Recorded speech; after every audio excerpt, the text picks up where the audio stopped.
Bismillahirrahmanirrahim. Assalamualaikum warahmatullahi wabarakatuh. Waalaikumsalam Waalaikumsalam warahmatullahi warahmatullahi wabarakatuh. wabarakatuh. Alhamdulillahirabbil alamin wa bihi nasta'in ala umurid dunya waddin.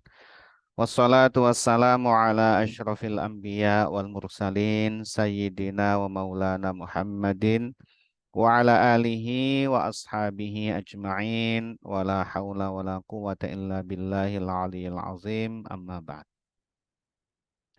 Subhanaka la ilma lana illa ma 'allamtana innaka antal alimul hakim. Allahumma anfa'na bima 'allamtana wa 'allimna ma yanfa'una wa zidna ilma. Amin ya rabbal alamin. Bapak Ibu hadirin wal hadirat rahimakumullah. Alhamdulillah, marilah sama-sama kita memanjatkan puji syukur kehadirat Allah Subhanahu wa taala yang mana telah memberikan nikmat-nikmatnya kepada kita semua yang tak terhingga. Salawat dan salam semoga senantiasa terlimpahkan kepada junjungan kita, teladan kita Rasulullah Muhammad Sallallahu Alaihi Wasallam, kepada keluarga beliau, sahabat-sahabat beliau, dan para pengikutnya yang senantiasa mengikuti sunnah-sunnahnya sampai hari kiamat.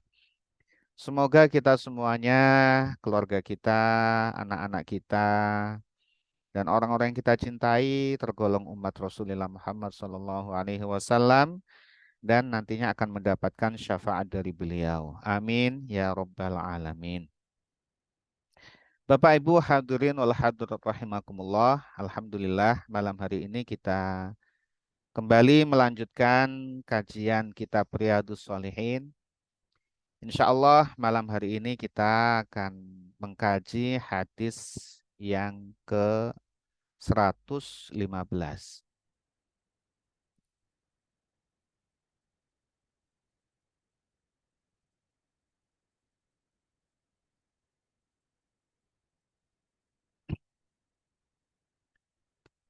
Bismillahirrahmanirrahim. Qala al-muallif rahimahullahu ta'ala wa nafa'ana bihi wa bi'ulumihi fid dharaini amin.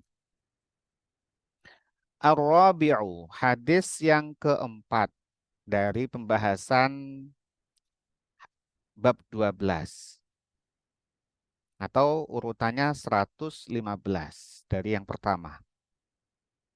Bab tentang anjuran memperbanyak kebaikan di akhir usia. Masalahnya akhir usia itu nggak ada yang tahu, Pak, Bapak Ibu ya. Usia kita itu kapan itu nggak ada yang tahu. Ya. Sehingga kemudian kita menganggap bahwa usia kita sudah dekat. Ya. Sehingga kita betul-betul bersungguh-sungguh dalam beramal. Itu idealnya begitu. Nah, karena kita tidak tahu akhir hayat kita kapan, ya ini berlaku terus. Apalagi mereka-mereka yang usianya di atas 60 kalau di kitab ini, di kitab Riyadhus Shalihin, itu mengutamakan di atas 60 atau sedang sakit. Itu persiapannya lebih daripada yang masih muda dan sehat. Tentunya begitu ya. Persiapannya lebih. Karena peluangnya lebih dekat gitu ya. Kalau udah 60 tahun atau udah sakit-sakitan, itu peluangnya lebih dekat untuk kembali kepada Allah Subhanahu wa taala. Hakikatnya kita akan kembali kepada Allah. Semuanya diciptakan Allah, diadakan oleh Allah, nantinya dikembalikan kepada Allah, kembali semua kepada Allah. Jadi nggak ada yang apa namanya? Yang kemudian kok jadi kita mati begitu. Mati kan kembali kepada pencipta kita, ya. Nah, permasalahannya bekal kita itu cukup atau tidak itu, ya. An Anasin, dari sahabat Anas bin Malik radhiyallahu anhu, semoga Allah meridhai sahabat Anas bin Malik. Ini tak jemu-jemu ya, menyegarkan tentang sahabat-sahabat Nabi, ya, manusia-manusia terbaik di masa terbaik, para sahabat. Contoh teladan kita itu sebenarnya banyak. Contoh teladan utama adalah Nabi Muhammad SAW. Contoh teladan berikutnya para sahabat yang banyak, itu, ya, berbagai karakternya itu banyak. Maka kalau seorang itu krisis keteladanan sebenarnya karena memang ada Rasulullah dan para sahabat itu yang bisa kita kita pelajari dan bisa kita ikuti. Ini sahabat Anas bin Malik ini, ya. Beliau diserahkan kepada umminya namanya Ummu Sulaim kepada Rasulullah sebagai pelayannya Rasulullah ketika usianya 10 tahun. Ini hadis yang cukup panjang dari sahabat Anas bin Malik juga. Ini riwayat dari Imam Abu Dawud, ya, bahwa suatu ketika Rasulullah memasuki rumahnya Ummu Sulaim. Di sana hanya ada tiga, yaitu Ummu Sulaim, kemudian Anas, ya, anaknya, dan kemudian saudara perempuannya, bibinya. Jadi bertiga itu kemudian Rasulullah mengajak untuk sholat bersama, sholat sunnah. Maka kemudian ya seorang laki-laki bertanya kepada Sabit, ini jumlah i'tiradiyah namanya ya, tidak termasuk dalam konteks yang disampaikan oleh Anas. Ini menjelaskan di mana waktu itu Anas ketika sholat. Anas ketika sholat ada di samping kanannya Rasulullah SAW. Ya kemudian ibu-ibunya yang belakang tadi. Jadi ini berikan contoh untuk posisi jamaah ketika ada laki-laki dan perempuan. Laki-lakinya satu, perempuannya dua. Maka laki-lakinya ada di samping Rasulullah, yaitu Anas bin Malik, dan belakangnya adalah perempuan. Nah, setelah sholat Rasulullah berdoa kepada siapa? Kepada Ahlul Bait, kepada itu dari Ummu Sulaim, kepada bibinya Anas bin Malik dan Anas. Dan secara khusus Ummu Sulaim meminta kepada Rasulullah untuk mendoakan Anas bin Malik itu. Menyerahkan bahwa ya Rasulullah ini adalah pembantu untukmu. Ini adalah akan membantu engkau ya Rasulullah.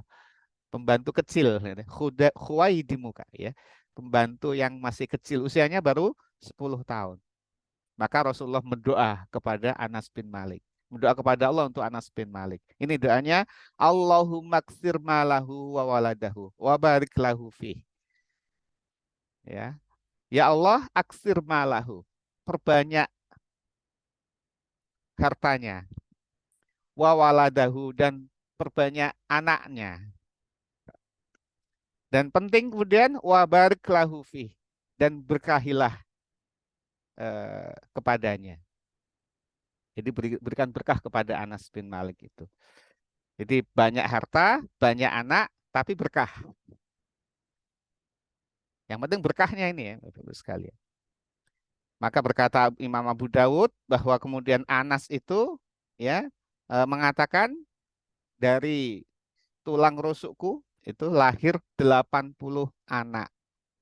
80 anaknya, Pak. Bukan lagi 8 atau 10, 12 ya. Sekarang itu kalau punya anak 3, 4, 5 itu sudah kayaknya banyak banget gitu ya. Ini sudah punya anak 5, kalau ditanya masih punya anak lagi, Masya Allah gitu ya. Kayaknya udah repot begitu. Ini 80 anak itu bagaimana ya. Tapi karena berkah semuanya jadi baik. Dan Anas menjadi sahabat yang sangat kaya raya. Ini doanya Rasulullah pasti makbul ya, pasti diijabah Allah Subhanahu wa taala. Jadi ini sahabat Anas bin Malik ya, pembantunya Rasulullah sejak umur 10 tahun, maka ketika Rasulullah wafat umurnya adalah 20 tahun. Karena mulai membantu Rasulullah itu ketika Rasulullah hijrah ke Madinah. Jadi selama 10 tahun menemani Rasulullah Shallallahu alaihi wasallam, terus menemani melayani sehingga banyak hadis yang dihafal oleh Anas bin Malik. Sebanyak 2.286 hadis. 2.286 hadis. Termasuk yang paling banyak meriwayatkan hadis setelah Abu Hurairah. Abu Hurairah adalah sahabat yang paling miskin. Anas bin Malik termasuk sahabat yang kaya raya ini ya. Contoh keduanya tidak kemudian menjadikan mereka enggan untuk belajar, ya, enggan untuk mempelajari agama, enggan untuk menghafalkan Al-Quran, menghafalkan hadis-hadis Nabi. Yang satu miskin papa, yang satu kaya raya jadinya gitu ya. Tapi kemudian the top adalah Abu Hurairah. Jadi lebih ini ya, lebih banyak Abu Hurairah meriwayatkannya, 5.000 lebih hadis. Bapak Ibu sekalian yang dirahmati Allah Subhanahu wa taala, itu adalah tentang Anas bin Malik radhiyallahu anhu. Ya, semoga dengan kita menyebut-nyebut Rasulullah, ya, menyebut-nyebut para sahabat nama-namanya, kita mendapatkan keberkahan dari Allah Subhanahu wa taala. Qala berkata sahabat Anas bin Malik, Innallaha azza wa jalla. Innallaha sesungguhnya Allah azza wa jalla. Azza yang maha perkasa. Azza itu maknanya maha perkasa, maha menang. Azza itu maha menang yang tidak ada yang mengalahkan. Itu azza. Allah azza itu maha perkasa, menang dan tidak ada yang mengalahkan. Siapa yang mengalahkan Allah? Enggak ada. Maka kalau Fir'aun mengaku menjadi Tuhan karena dia merasa tidak ada yang mengalahkan dia kan gitu waktu itu. Sehingga mengaku menjadi Tuhan. Nanti semua dihancurkan Allah Subhanahu wa taala, alam dunia ini digulung Allah Subhanahu wa taala menjadi alam akhirat, dibentangkan, manusia dibangkitkan semua, raja-raja semua dibangkitkan, penguasa-penguasa dibangkitkan, dipanggil sama Allah Subhanahu wa taala semuanya. Mana yang dulu mengaku jadi penguasa, mana Firaun, mana ditunjuk semua. Enggak ada yang berani sama sekali. Hanya Allah penguasanya. Ya, waktu di akhirat nanti. Kalau di dunia lupa dia. Wajalla dan maha luhur. Maha luhur ini maha tidak ada kekurangan sedikit pun Allah Subhanahu wa taala. Jadi makna azza wa jalla itu. Maha menang, tidak ada yang mengalahkan, dan maha luhur, tidak ada kekurangan sedikit pun. Tidak patut kekurangan dan kelemahan itu ada pada Allah Subhanahu wa taala. Ya sesungguhnya Allah, adik, duduk di sebelah aja, Dek.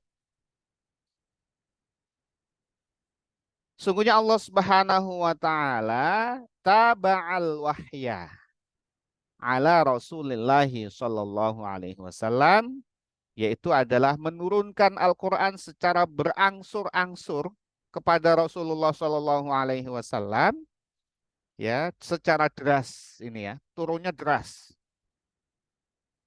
Qabla wafatihi, sebelum wafatnya Rasulullah sallallahu alaihi wasallam. Atau riwayat yang lain pakai segot tasghir, kubaila. Ya, jadi qabla itu ya masdar dzaraf. Ini ditasghirkan kubaila itu dekat waktunya sebelum Rasulullah wafat. Kubaila wafatih, sebelum ya wafatnya Rasulullah SAW. Masa dekat ketika dekat wafatnya beliau. Hatta tuwfiya, sehingga beliau diwafatkan oleh Allah Subhanahu wa taala. Aksara makanal wahya, yaitu adalah wahyu yang begitu banyaknya. Aksara makanal wahya. Wahyu yang begitu banyaknya, lebih banyak daripada sebelum-sebelumnya. Jadi wahyu itu turun secara bertahap, berangsur-angsur. Ada yang jaraknya rapat, ada yang lama sekian bulan, ada ya. Ada. Nah, tapi ketika beliau menjelang wafat, itu turunnya deras.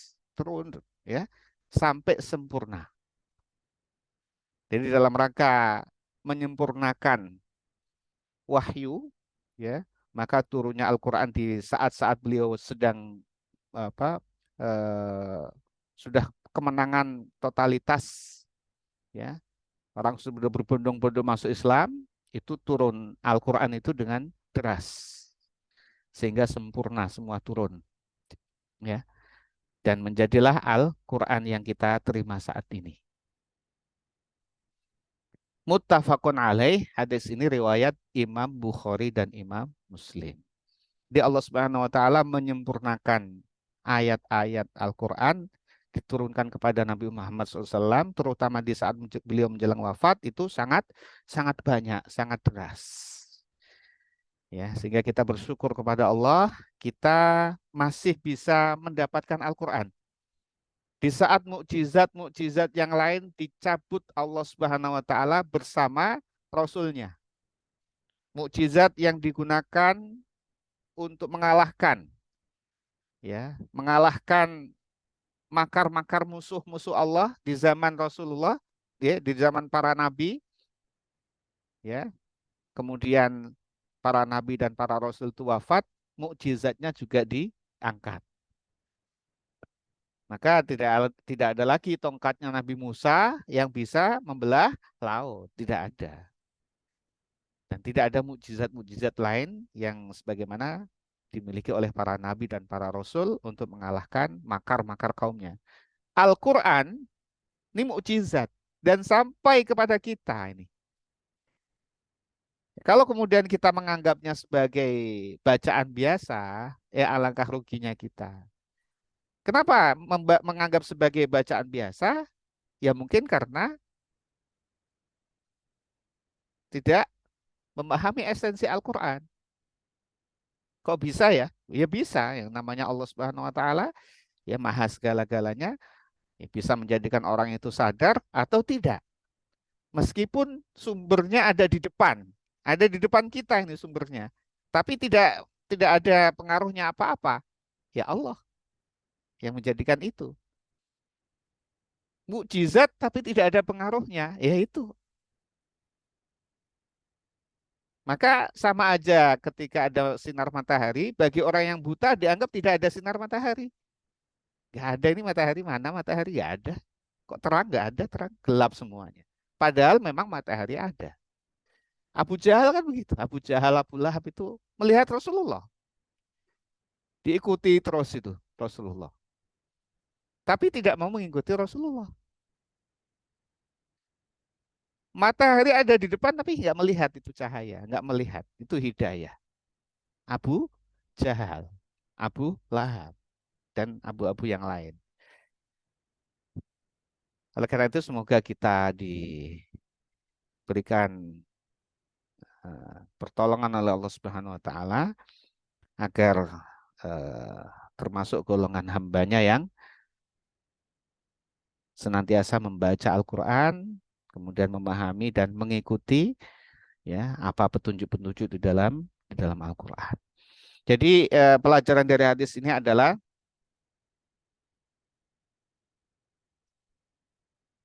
banyaknya ayat yang turun kepada Rasulullah SAW, tanda sudah ajal beliau sudah dekat.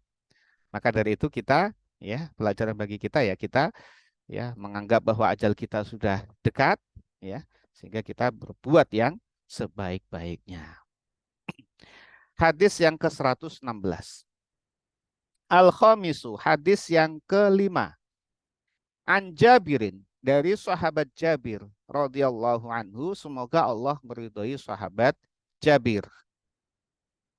Nah, sahabat Jabir ini meriwayatkan hadis banyak 1.540 hadis. 60 hadis diantaranya adalah Sahih Bukhari Muslim, 16 diantaranya adalah Imam Bukhari, dan 126 adalah Imam Muslim.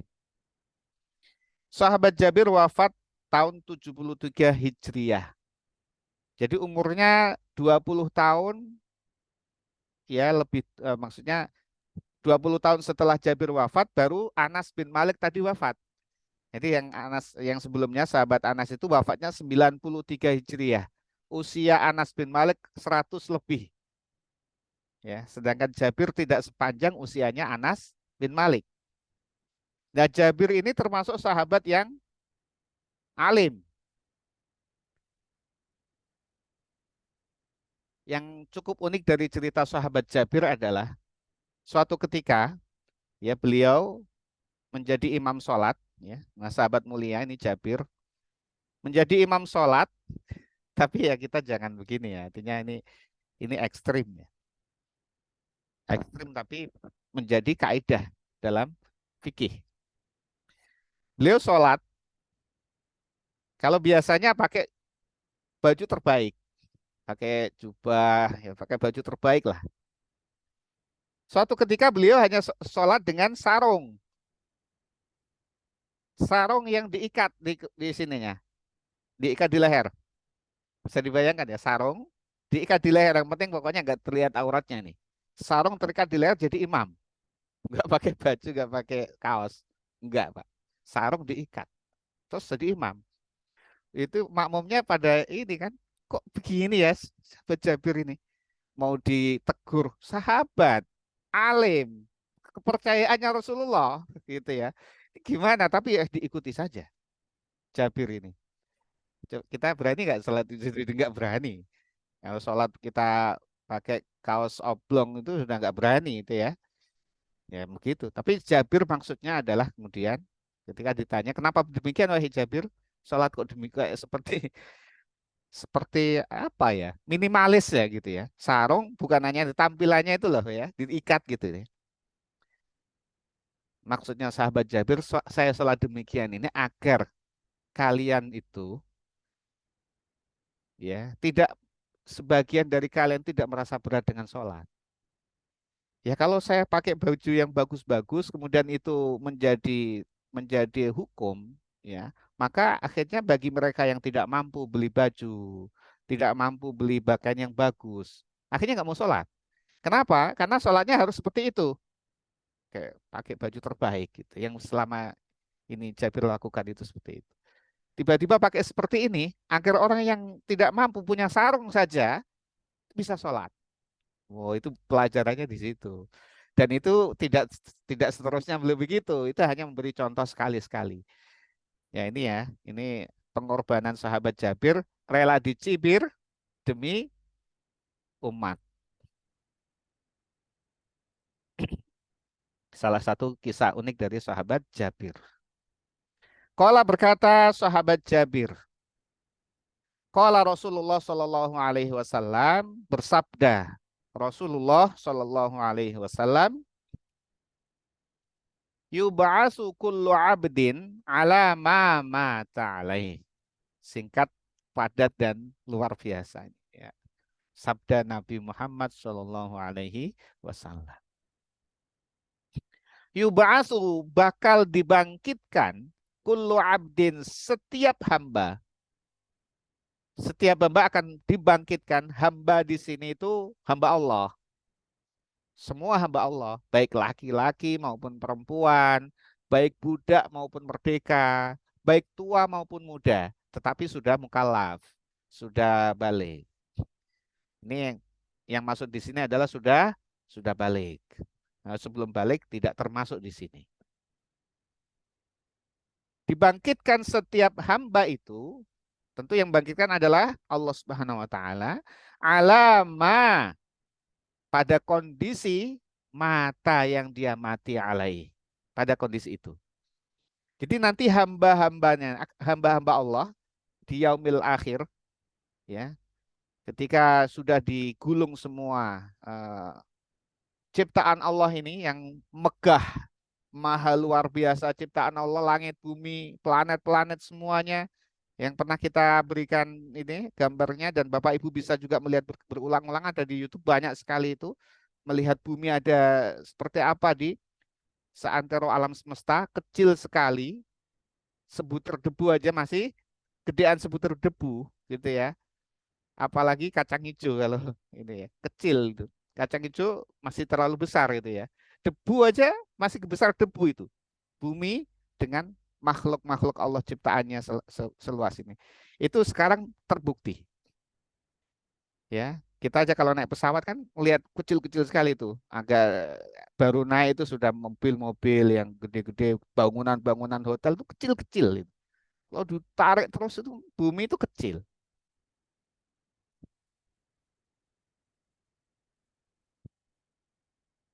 Kalau zamannya Nabi Musa, zaman Nabi sebelum Nabi Muhammad, mukjizatnya itu langsung kontan. Tongkat, wah langsung kelihatan ular menjadi ular, dibelah laut menjadi jalan. Karena zaman dulu tidak sampai, pikirannya tidak sampai bagaimana harus mengakui kekuasaan Allah. Tidak sampai pikirannya. Pikirannya bagaimana nih? Hebat dak ini? Nabiku hebat dak ini? Oh hebat. Maka dia percaya. Gitu ya. Apa, kesaktian dulu zaman dulu. Kalau sekarang nggak bisa. Sekarang itu akal pikiran. Maka Al-Quran itu yang dibangkitkan adalah pikiran. Untuk mengetahui kekuasaannya Allah Subhanahu wa taala, renungkan alam semesta ini. Renungkan diri kita. Kita merenung diri kita, aduh Masya Allah, begini ya. Kompleks sekali itu tubuh kita. Satu sel otak saja nyelip apa salah gitu ya, konslet semua. Ya, itu sistemnya begitu begitu canggih itu Allah ciptakan itu. Diri kita, kemudian alam semesta. Maka tahu kekuasaan Allah dengan melihat ciptaan Allah. Maka mukjizat Al-Quran ini bukan kesaktian, tapi adalah mengaktifkan otak kita untuk berpikir. Dengan berpikir kita mengetahui kekuasaannya Allah. Kita tahu bumi kita itu kecil dari mana? Dari pengetahuan, dari ilmu pengetahuan. Itu bedanya kita dengan zaman Nabi Muhammad dengan nabi-nabi sebelumnya. Kalau Nabi Muhammad mukjizatnya itu bisa terbang, ya bisa punya tuh ya kan. Nanti sekarang itu ya orang-orang sakti sekarang itu bisa itu menyaingi Nabi kalau begitu ya. Nah, itu semua digulung Allah Subhanahu wa taala alam semesta ini. Setelah digulung semua tinggal Allah satu-satunya. Malaikat pencabut nyawa juga dimatikan Allah. Tinggal Allah satu-satunya. Kemudian dimulai kehidupan baru di hari kiamat, dibangkitkan manusia. Nah, ini hadis ini. Dibangkitkan manusia sesuai dengan kondisi matinya. Maka dijelaskan sampai ketika orang itu ahli musik pegang seruling ya, gitu. Maka nanti di akhir kiamat dia bangkit membawa serulingnya. Bawa seruling dia, ahli ahli seruling di dunia. Gitaris ya, ahli gitar. Nanti di akhirat ya mati apa dibangkitkan bawa gitar. Ahli organ apa ini? Apa drum.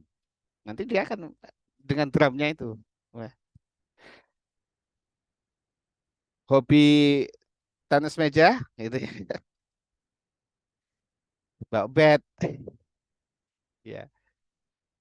Catur, baca catur dia. Ya Allah. Ya, saat matinya ini tapi kan karena orang itu bisa aja wafat karena menekuni hobinya itu lagi hobinya apa main sepak bola ya hobinya main bola mati saat main bola dibangkitkan nanti bawa bola gitu ya dan sebagainya maka beruntung sekali bagi mereka yang wafat dalam kondisi membaca Al-Quran Masya Allah ya sholat ngaji. Nah, ketika dia wafat ketika baca Al-Quran, maka dibangkitkan bawa Al-Quran. Ya, kalau bawa Al-Quran itu jelas jaminan itu ya akan menemani dia. Tapi kalau tadi bawa gitar, itu apa bawa gitar di depan Allah Subhanahu Wa Taala. Jadi bermacam-macam itu dibangkitkan itu bermacam-macam itu manusia nantinya itu. Ini hadis ini tuh makna di balik ini adalah hendaknya kita membiasakan berbuat baik. Karena nanti mati kita juga akan tergantung kebiasaan kita. Kita biasa baca Al-Quran, harapannya mati kita baca Al-Quran. Kita biasa zikir, lisan kita zikir Allah, Allah, Allah, la ilaha illallah, la ilaha illallah, la ilaha illallah. Ya, mungkin kalau baca Quran berat, zikir, solawat, solawat, solawat. Mati biar terakhirnya solawat. Ya. Nggak repot kalau maksiat lagi minum mati. Ya, tuh, masya Allah. Nanti bawa minum itu dibangkit. Bawa minum itu apa ini? Udah gak bisa di ini lagi, dibawa kemana-mana digiring ke padang mahsyar bawa itu. Ya, naudzubillah min dzalik. Rawahu Muslim meriwayatkan hadis ini tersebut adalah Imam Muslim. Jadi Bapak Ibu sekalian, hadis ini memberi pelajaran kepada kita untuk memanfaatkan waktu kita dengan sebaik-baiknya. Ya, kita tidak tahu kapan kita diangkat roh kita oleh Allah. Sehat belum tidak jaminan kita tidak mati. Sakit juga tidak jaminan kita mati. Ya, mati bisa kapan saja. Ya, saat mati itu husnul khotimah ya. Mati dalam kondisi yang baik, yang beramal soleh.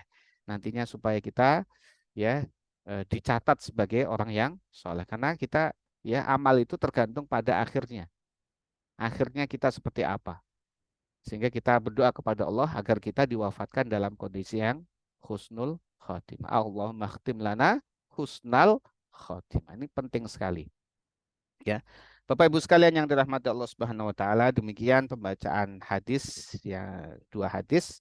Semoga Allah Subhanahu wa taala menjadikan kita tergolong hambanya yang istiqomah, diberikan tambahan ilmu yang bermanfaat, diberikan rezeki yang halal, berkah, diberikan usia yang berkah, anak-anak kita, keturunan kita menjadi orang-orang yang soleh, dekat dengan Allah Subhanahu wa taala, dan kita diwafatkan oleh Allah Subhanahu wa taala dalam kondisi yang husnul khotimah. Amin ya rabbal alamin. Al-Fatihah. A'udzubillahi minasyaitonirrajim. Bismillahirrahmanirrahim. Shiratal ladzina an'amta 'alaihim. Mari kita tutup kajian kita dengan membaca doa kafaratul majelis. Bismillahirrahmanirrahim. Bismillahirrahmanirrahim. Subhanakallahumma wa bihamdika Subhanakallahumma asyhadu an la ilaha illa anta astaghfiruka wa atubu ilaik.